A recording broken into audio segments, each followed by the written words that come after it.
नमस्कार। पल पल में आपका स्वागत है। दोस्तों, आज हमारे साथ हैं इंडियन नेशनल लोकदल के प्रदेश कार्यकारिणी के सदस्य वरिष्ठ नेता जसवीर सिंह जी जस्सा। नमस्कार जी। आज हम इनसे बात करेंगे किसान आंदोलन पर हो रही राजनीति की।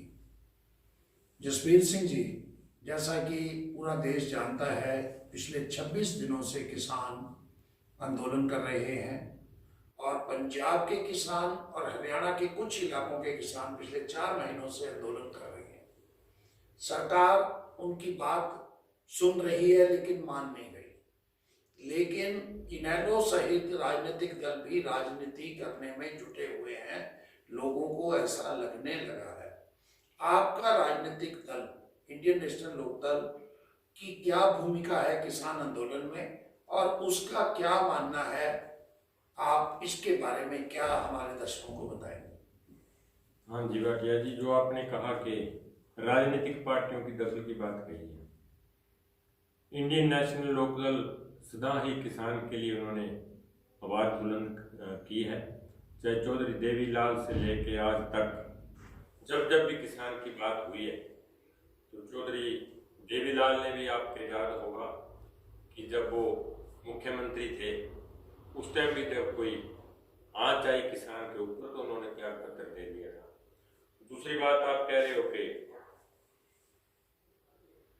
दखल की बात जो आपने कही है, तो अकेला राजनीतिक पार्टियों का मैं नहीं समझता भी सपोर्ट है उनको या कुछ है। ये एक जन आंदोलन बन चुका है। 25-26 दिन आप कह ही रहे हो, क्योंकि जो केंद्र सरकार की पॉलिसी थी उससे अकेला किसान ही प्रभावित नहीं हुआ, उससे छोटा दुकानदार, व्यापारी, आम वर्ग जो लोग मतलब उससे जुड़े हुए हैं वो इस चीज से प्रभावित हुए। जैसा जी, एक मिनट मैं आपको बीच में टोकूंगा। क्या पंजाब और हरियाणा के ही लोग इससे प्रभावित हो रहे हैं? पूरे देश में, साउथ में, नॉर्थ ईस्ट में, बाकी जगह पे आंदोलन इतना तीव्र नहीं है, इतना ज़्यादा नहीं है, इतना जन समर्थन नहीं है। अगर केवल पंजाब की बात करें तो वहाँ पहले कांग्रेस ने राजनीति करी, फिर अकाली दल ने राजनीति करी, और हरियाणा में भी आंदोलन इतना तेज नहीं था जब तक पंजाब के किसान दिल्ली के बॉर्डर पे नहीं पहुंचे थे।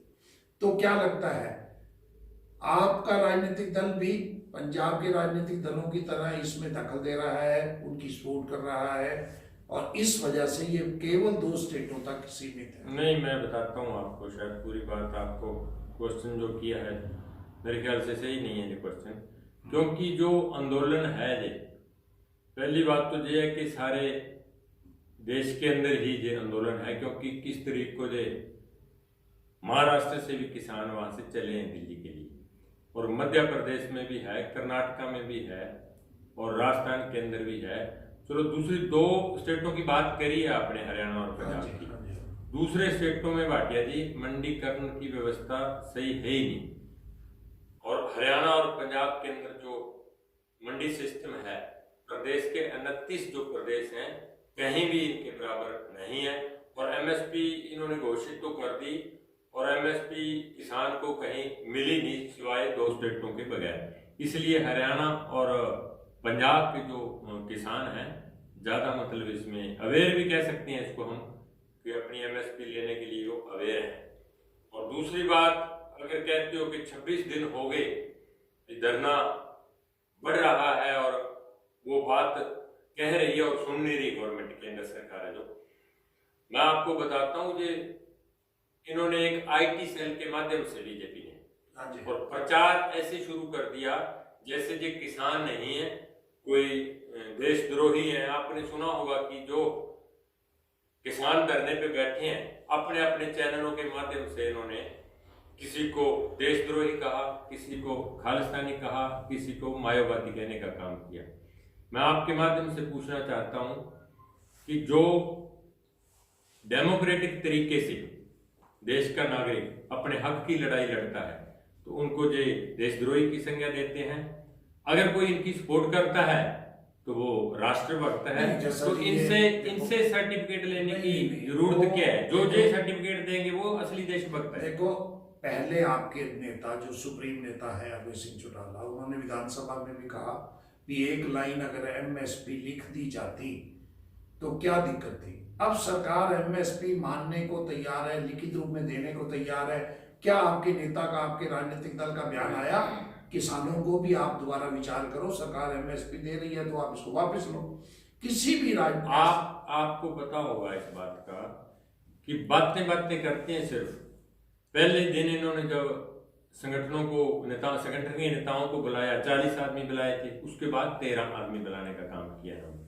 लेकिन जब बंद कमरे में मीटिंग होती है, बात सुनो आप, बंद कमरे में मीटिंग होती है तो जे उसके फायदे गिनवाने में लग जाते हैं। जो ऑर्डिनेंस है देखो ना कि मतलब जो कोई रास्ता निकालने की बात करते हैं। ऐसा है, कोई भी ऑर्डिनेंस अगर सरकार लेके आई है वो तो कहेगी ठीक है, लेकिन वो अमेंडमेंट 14 अमेंडमेंट जहां तक आया मीडिया में 14 अमेंडमेंट मानने को तैयार हैं, लेकिन एक भी राजनीतिक दल मानने को पार्टियां जी कहाँ तैयार है। ये तो दबाव बना रहे हैं किसानों के ऊपर। आपको पता होगा कि पंजाब के अंदर जो आड़ती हैं उनको परसों की बात है जे इनकम टैक्स के नोट्स दिए गए, क्योंकि उनको भी किसानों की मदद क्यों करते हो आप। किसान बेचारे ठंड में वहां बैठे, उन्होंने चादर, तरपाल या कुछ और सामग्री भेजने का काम किया, सारे लोग भेज रहे हैं उनको। किसान उनको नोट्स दे देते हैं। आज तक इन्होंने नोट्स दिया नहीं, आज तक नोट्स ही नहीं दिया इन्होंने कभी। किसान आंदोलन करे, लेकिन इस आड़ में अगर किसी ने इनकम टैक्स की चोरी की है, हर आदमी कहेगा कि मैं तो सपोर्ट कर रहा हूं। किसान आंदोलन अगर कोई सपोर्ट करेगा किसान तो मैं आपकी बात को, किसान आंदोलन के दौरान ही इनकम टैक्स की चोरी हुई है, पहले नहीं हुई। आज ऐसा है, आपकी एक आंदोलन की वजह से बाकी डिपार्टमेंट काम नहीं करेंगे, ये लंबी बहस हो जाएगी, वो आप फिर करेंगे। लास्ट में आप ये बताओ इसका हल क्या है। कभी भी ऐसा होता है क्या 3 ऑर्डिनेंस को एक तरफ वो कहे हम लागू करेंगे, दूसरी तरफ कहे वापस लो, अपनी दोनों बात पे अड़े रहेंगे, तो हल क्या है। हल इनको जो पहली बात तो जब ऑर्डिनेंस तैयार हुए थे, इन्होंने किए थे, तो 32 संगठन तो पंजाब के अंदर है और ऑल इंडिया की बात करें तो सैकड़ों हैं। किसी संगठन से इन्होंने बात की है भी हम आपके फायदे के लिए कानून बना रहे हैं। उन्होंने तो कॉर्पोरेट जो घराने हैं अडानी वगैरह, उनके दबाव में ही आकर के इन्होंने ऑर्डिनेंस बनाया है। जहां तक आपको शायद इस बात का पता है या नहीं कि इन्होंने ऑर्डिनेंस तो अब कोरोना काल के अंदर ही लेके आए थे, लेकिन उससे पहले की बात करें तो आज से 4 और 5 साल पहले जो कॉर्पोरेट घराने हैं अडानी ग्रुप वगैरह, इन्होंने अपने अक्वायर करके जमीन अपने अपने वहां से ऐसा है गोडाउन तैयार कर लिया। जी 2005 में अडानी ग्रुप ने पंजाब में जब कैप्टन अमरिंदर सिंह की सरकार थी तब से वो उनके समझौते हुए थे, उन्होंने जमीनें ले ली थी। कांग्रेस भी इसको लाना चाहती थी और कैप्टन अमरिंदर सिंह उन मुख्यमंत्रियों में था जिसकी इस पे सहमति थी। लेकिन मेरा केवल आपसे ये पूछना है, इसका अगर सरकार वापस नहीं लेती है और किसान अड़े रहते हैं, टकराव की स्थिति होती है, वो अच्छी है या बातचीत से हल? नहीं, बातचीत से अगर कोई हल होता है तो मेरे ख्याल से देश को ही फायदा है और किसान को भी फायदा है, सरकार को भी फायदा है। लेकिन जो अनडेमोक्रेटिक बात करते हैं तो मेरे ख्याल वो हजम होने। क्या आप किसानों को ये अपील करेंगे भी सरकार अगर 2 कदम पीछे हटी है तो किसान भी 2 कदम पीछे हटे?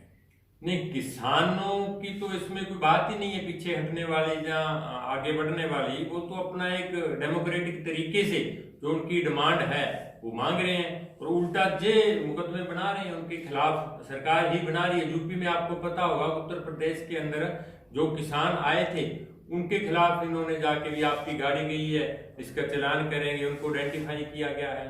तो मतलब एक लोकतंत्र देश में ऐसा मेरे ख्याल में नहीं होना चाहिए जो सरकार में। तो दोस्तों, ये थे जसबीर सिंह जस्सा जी जो अपनी बात पे अड़े हुए हैं और वो भी किसानों की तरह इस बात पे अड़े हुए हैं कि तीनों अध्यादेश जो हैं वो वापस होने चाहिए। तो आप देखते रहिए पल पल, हम फिर किसी शख्सियत को लेकर फिर आपसे मिलेंगे। नमस्कार।